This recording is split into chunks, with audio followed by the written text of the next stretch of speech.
Welcome to the Unscripted Podcast. My name's Corby LaCroix, and the song you're hearing right now is called Great and Mighty One, available on Spotify, iTunes, or wherever you get your music. But for now, here's your host and my friend, Aaron Conrad. Great Redeemer, God of grace.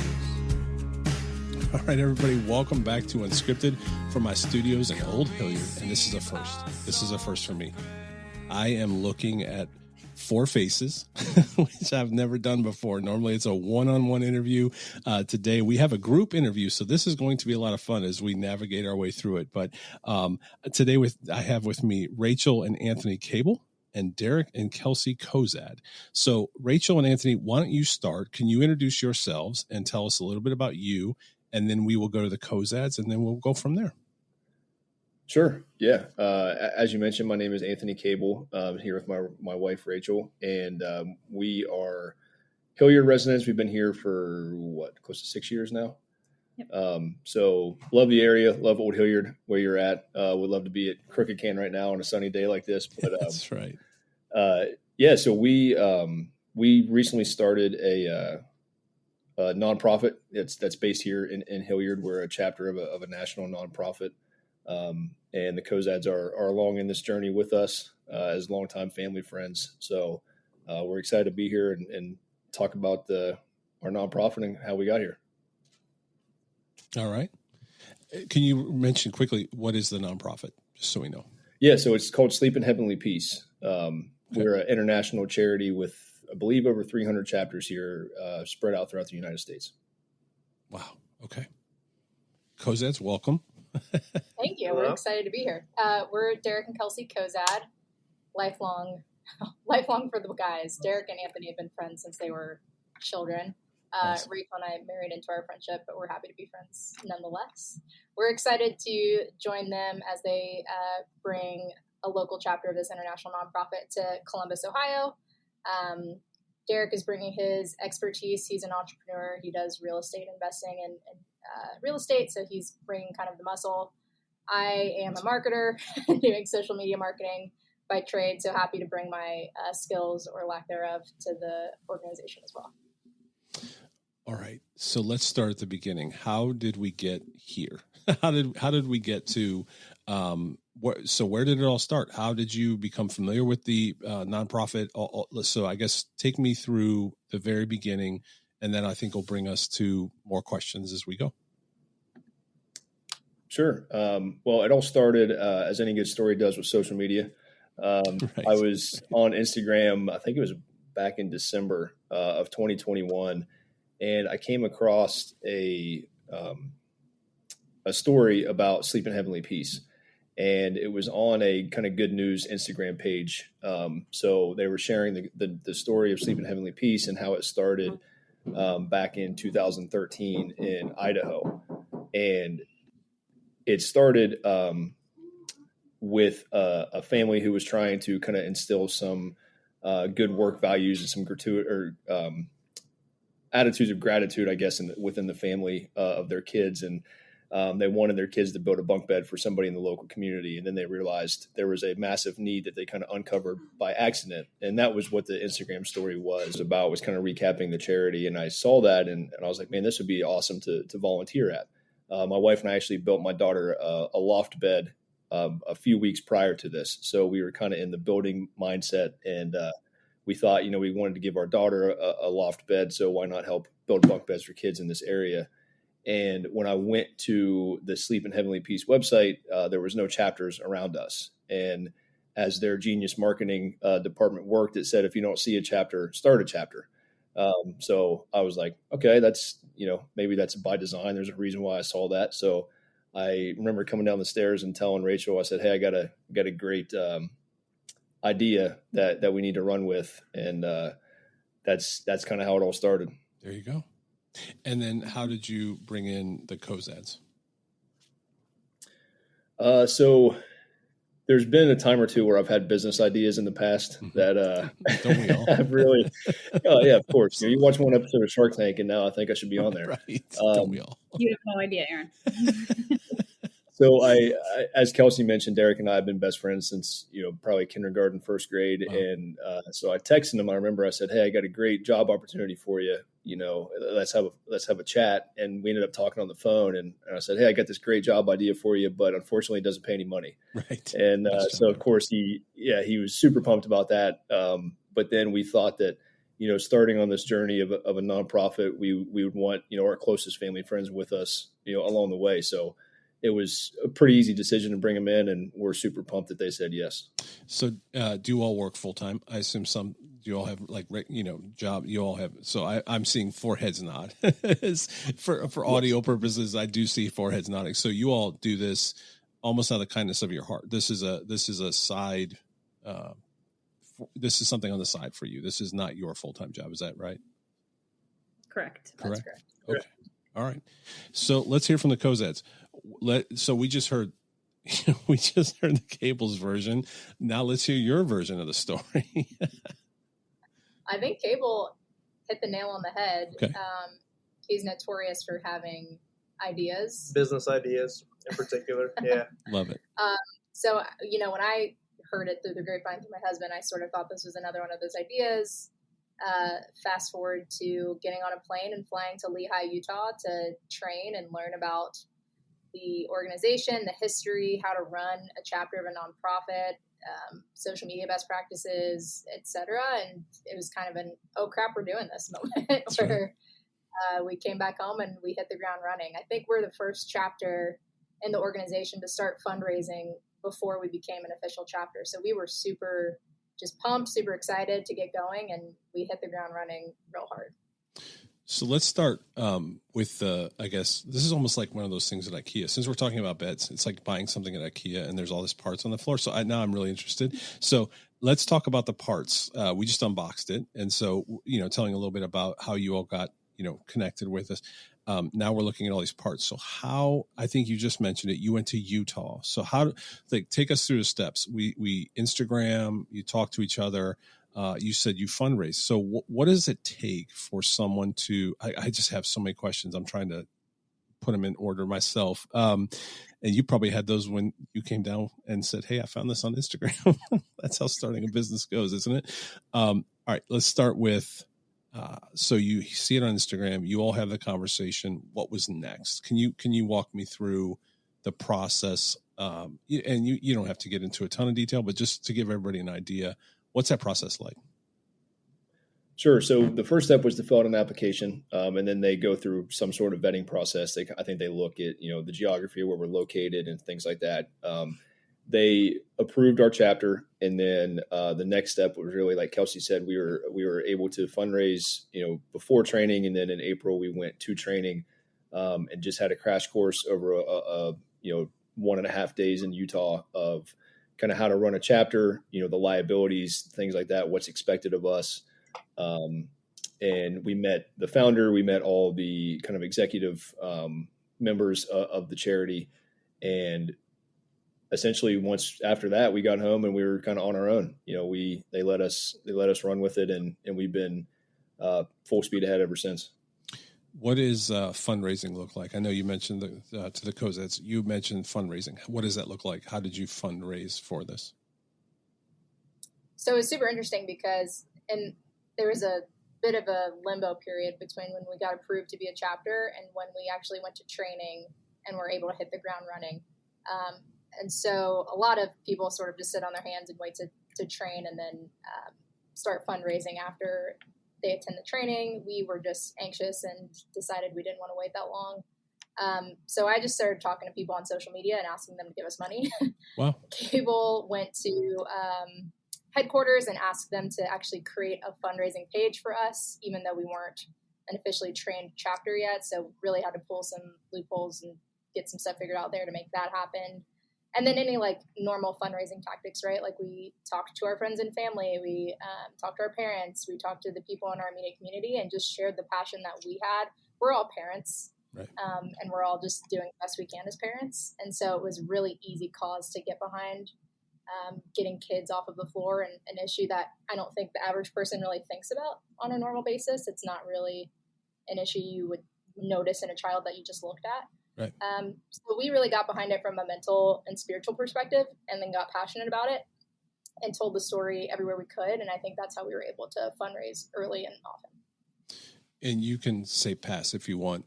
Did you have to raise a certain amount of money, or was that a goal that you all set, the four of you set, to say this is how much we want to raise? I imagine it's ongoing, but was there an amount of money that you had to raise? And you don't have to give the amount, but was there an amount for the nonprofit that they wanted from you to start? I don't know if that question made sense. Yeah, it does. No, there was no like minimum fundraising required or anything like that. We set personally some goals that we wanted to try to meet before we got out there that we thought would give us the best kind of leg up once training was done.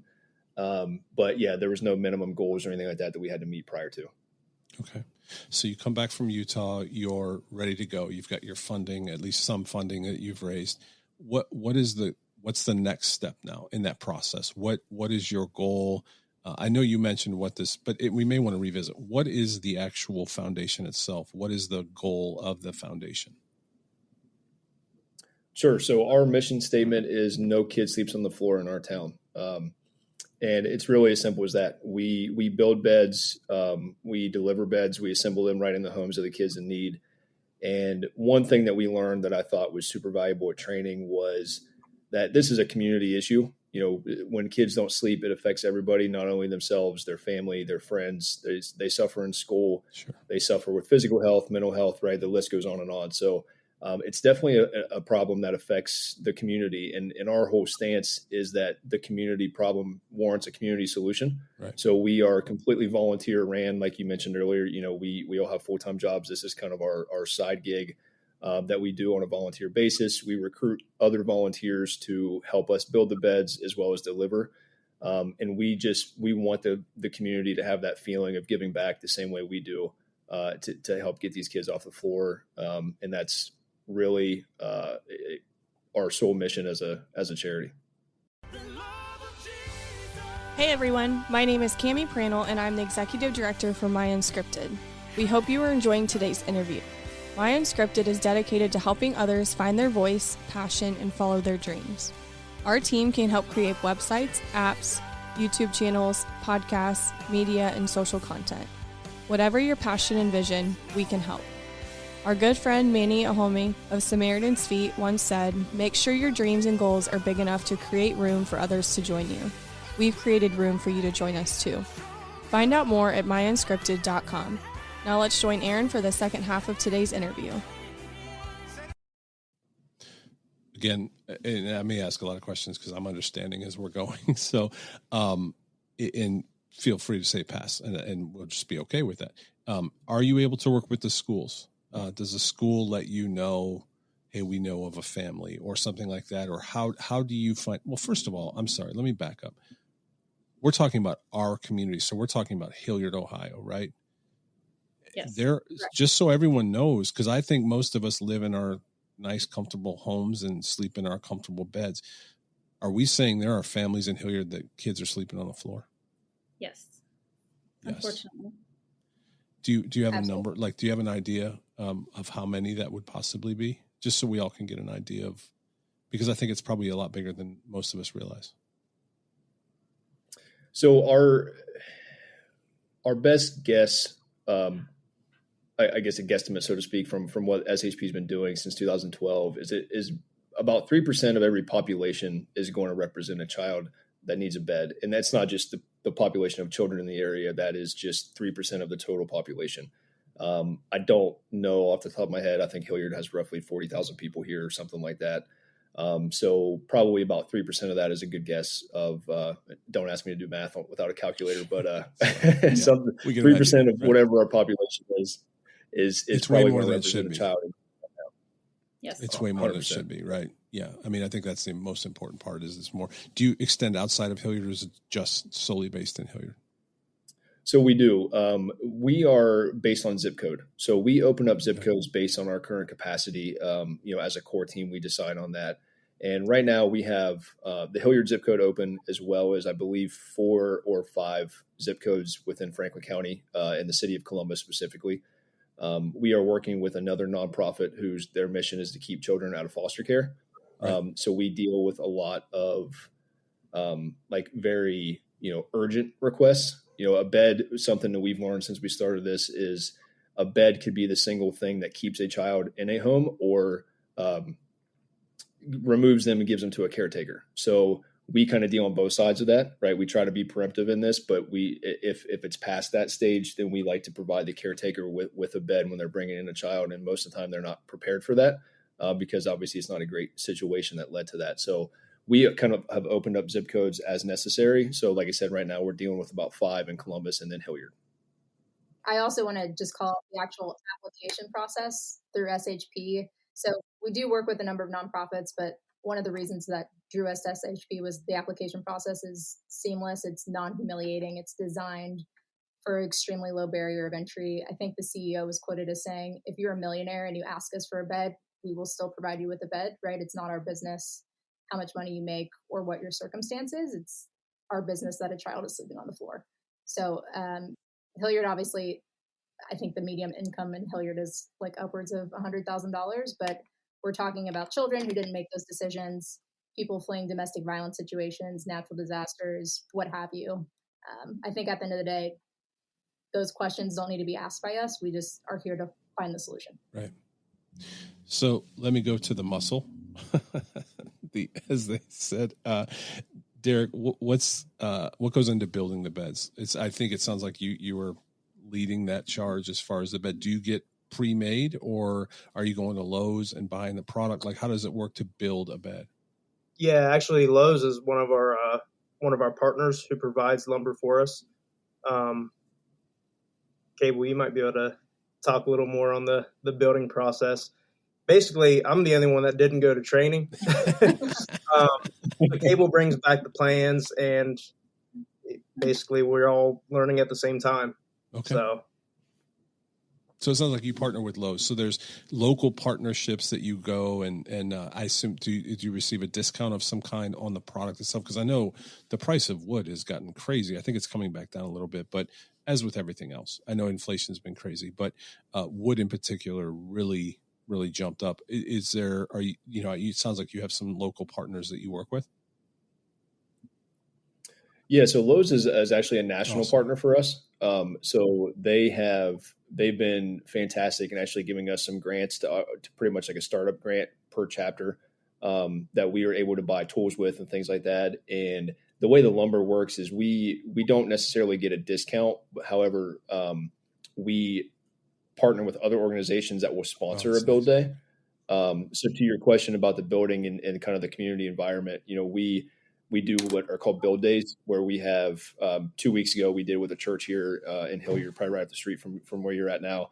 And we were able to build 20 beds with about 35 volunteers. So we got all the lumber from Lowe's, all the equipment we've purchased from Lowe's, and we kind of put it together and build beds kind of right there in the parking lot as a good team building, community building event. That's awesome.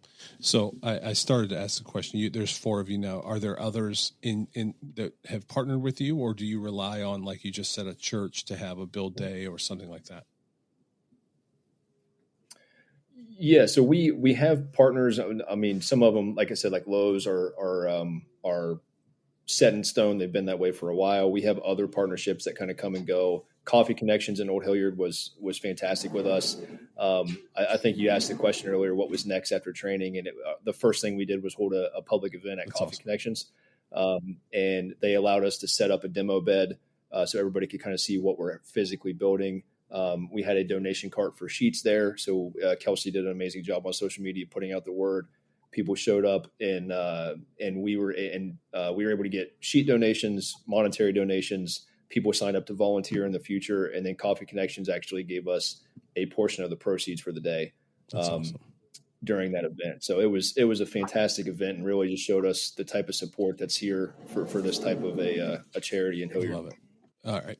And Kelsey, I promise I'm going to get to you because I think you're going to be the bulk of the close on the interview because there's a lot of links I bet we want to share. So, and that'll be real important for everybody so that they know how to help.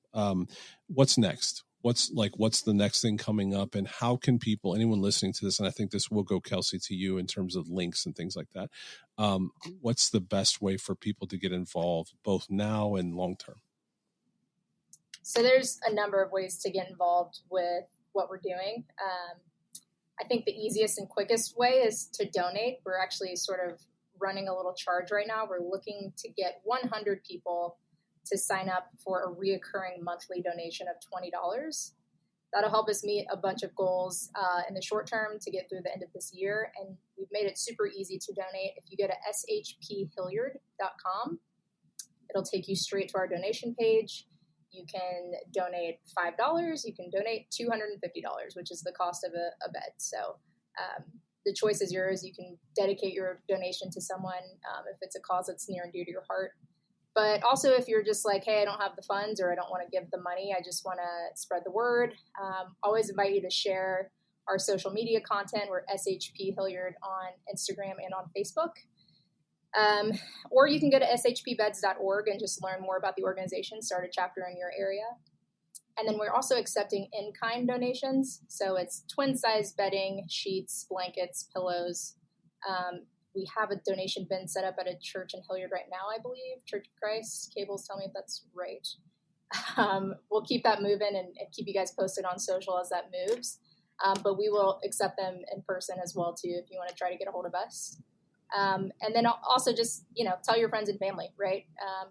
Ask your friends who are in maybe a domestic violence situation or going through a hard time if this is a need that they have, because we're happy to fill it. So it's SHP, and all that bedding, right? Like sleep in heavenly peace. SHP Hilliard .com and on socials, correct. Right? SHP Hilliard. Okay. I'm sorry. Go ahead, Rachel. That's okay. And just to add to Kelsey's piece, all the bedding has to be brand new that okay. we accept. So when we do deliver those beds, there is not only the bed that volunteers have put together, but also a brand new mattress, a brand new pillow, brand new set of sheets, and a brand new comforter or blanket. And those are all items that people can donate, including a mattress, or is that so? So you all build the bed, and then you do accept the donations on everything you just mentioned: mattress, sheets, everything. It just needs to be brand new. Is that correct? Awesome. Correct. Okay. Yeah. What is the next thing on your calendar right now? Right now we are doing what we call Bunks Across America. It's the weekend of September 10th. It's where we as SHP International Charity try to get as many chapters as we can together to build as many beds as we can that weekend. We are doing a build with Coastal Ridge Real Estate. They're a large real estate company here. They have an office here in Columbus. We are doing a bed build on the 9th of September where we're going to build 40 beds with Coastal Ridge. So we're super excited about that.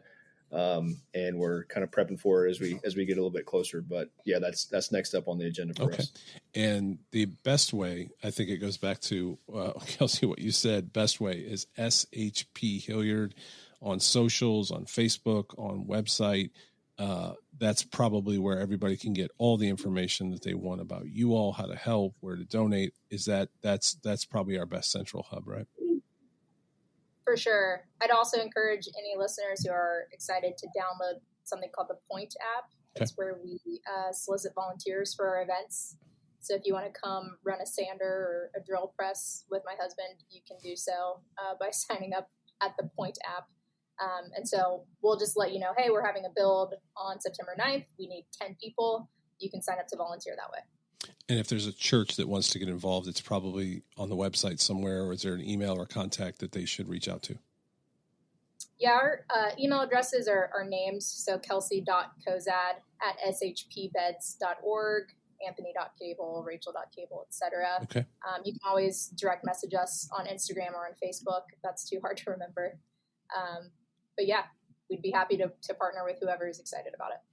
Well, I'm so glad that you felt the prompting. It's incredible. Like, I think, again, like I said, I think of so many of us, I don't know, I'll just speak for us. We come home, we pull in our garage, before we're out of the car, we're probably hitting the garage door button and don't realize that there's people outside of our house that are really hurting. And especially, in a community like Hilliard, especially, I don't, not that we're high class or anything, but I just think we don't realize that there are people that are hurting, that are sleeping without a bed. That is heartbreaking. And so thank you all for following this prompting and doing what you do.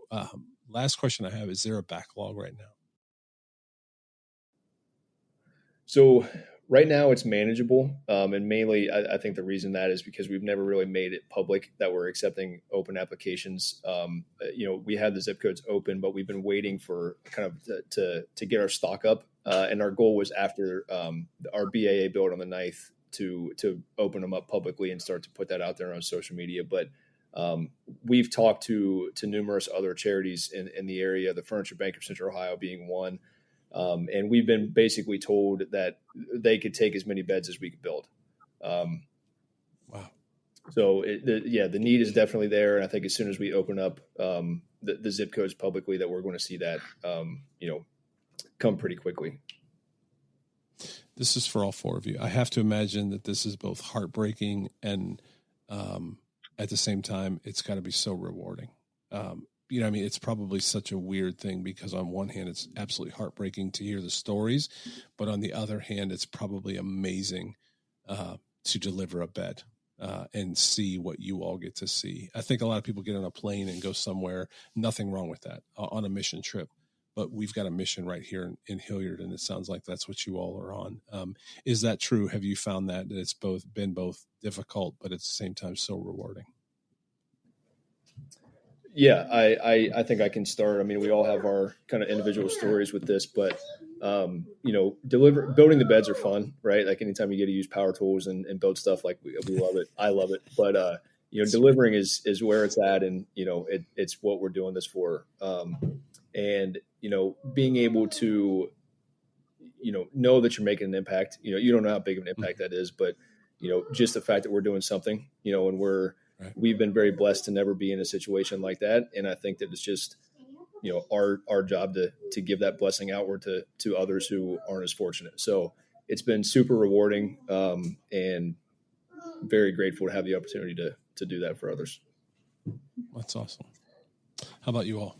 Yeah, I think it makes me happy and optimistic. I don't know about heartbreaking, but it is a very intimate experience to make somebody's bed. So when we're doing the deliveries, I don't know if you see these nails, but I'm not doing any of the power tools or anything. I put the sheets down and the pillows on. And it's, I'm tucking in, I'm touching the mattress that a child is it's a very intimate moment. And it's, the tears start to flow a little bit, but it's also just like exciting. And the parents are like, oh, you brought Frozen. My daughter loves, how did you know? And it's just this, something we're touching, something we're doing, something you volunteers when you're helping us on build days, when you're touching the bed and sanding the wood, is going to be a part of this child's life. Their most intimate moments at night when they're sleeping and dreaming. Like it's so much bigger than just wood and nails and power tools, and deliveries really bring that to life for me. I love that. And I have to think, I was just thinking as you were saying that times are hard. It's really, really hard for a lot of people right now, whether it's, inflation's real, gas prices are real. Like everybody's really struggling with a lot of different things. And I think some people may have to make a decision between a bed or their light bill, or a bed or a tank of gas, or a bed or food on the table. Like that's what I meant by heartbreaking is they're making I think it's all relative. John Mayer said it best in one of his songs. You better take your so-called problems and put them in quotations. My problems, are absolutely in quotations when I consider the fact that my kids all have a bed to sleep in. So thank you all for linking arms. It's really cool that you're doing it together too. That's really cool that you all have done this as friends. That's really awesome. Last time, one last, it's tell me one more time. I'm sorry. SHP Hilliard, SHP Hilliard on socials, on the website. And then is that also the place where they would donate? So if somebody wants to just give a gift, a monetary gift, they can do all this through the website. That's the central hub. That's correct? Correct. SHP Hilliard to donate. Okay. SHP Hilliard on social. If you are interested in the international organization, the parent organization, shpbeds.org. shpbeds.org. Thank you all so much. This has been an honor for me. Anything last before we go? Yeah. We also have an Amazon wish list that we created. Okay. So if anybody just searches the Sleep in Heavenly Peace, it's a birthday wish list. Then there are, sheets and pillows and blankets and things on there that we can use to help get children off the floor. That's awesome. Mm-hmm. All right. Anything else before we go? Thank you all so much for your time. I've really appreciated it. Is there anything else before we go? I see a hand. I wish you all could see. This may not make video. It's going to be audio, but I do see a hand. Go ahead. It's got a hand up. So I didn't know if you had something to share. Go ahead, buddy. We got to paint beds because we got to put them in liquid. Okay. So you have to paint the beds. Is that what you said? Yeah.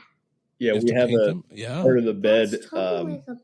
Part of the bed building process is we have a big plastic tank that we dip the headboards in and submerge them in our stain mixture that we make.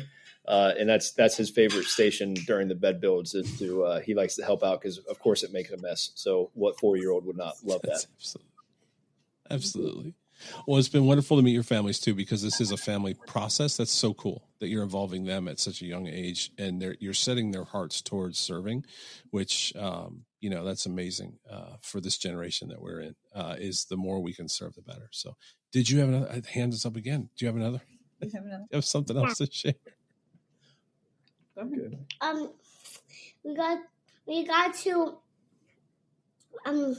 We are at our home right now. You're at your home right now. Yes, I think we all are. Yeah. How about that? And we get to talk, and we're not in your home. We're in our own homes talking over the internet. It's really cool, isn't it? Yeah. All right. Thank you all so much. It's been wonderful. I wish you the best of luck. Please check out the website. Please learn more about this foundation, and please donate if you can, because I think the more that we can help, it breaks my heart to know that somebody may not be sleeping in a bed tonight. That is, thank you for your passion and for making a difference. I really do appreciate it. Yes. Thank you. Thank you so much. Sure. Thanks for joining us for another episode of the Unscripted Podcast with your host, Aaron Conrad. Make sure to like, share, follow, and review on your favorite podcast platforms. Also, make sure to check out my song Great and Mighty One on Spotify, iTunes, or wherever you find your music. We'll see you next time on Unscripted with Aaron Conrad.